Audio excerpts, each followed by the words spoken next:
Now here's a great way to introduce your kids into the world of music. It's called Haiti Ho and it looks like a lot of fun. Let's take a look.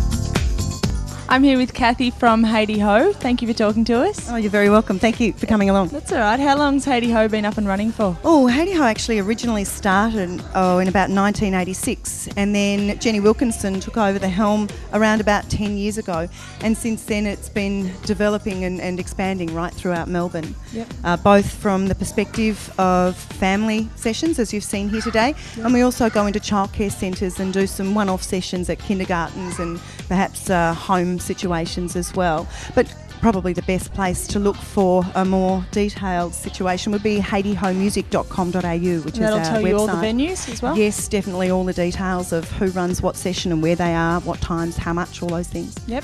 And we've just sat in on one of your wonderful classes. Thanks. How important for you, or do you think, for the parents to be with the kids?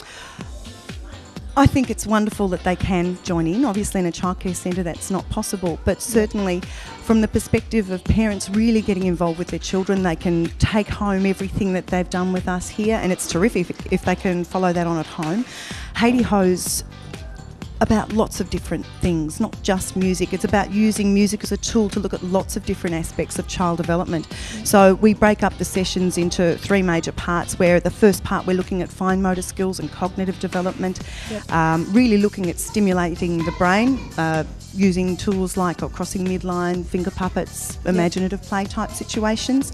Then we look at perhaps walking around the room using our locomotor skills, and we'll change that action, if you've seen, from walking to running to crawling, all of those things. Yep. And then we also play some instruments. So we're looking at rhythm and pitch and dynamics, and also concepts of high, low, fast, slow, soft and loud. Yep. And then finally we look at the gross motor skills. So we're obviously up and dancing and doing all sorts of things, and just basically having a lot of fun, and that's the best way to learn, by having like lots of fun. Oh, it is lots of fun.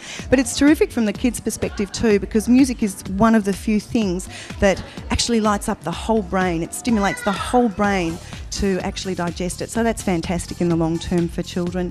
What are your youngest classes?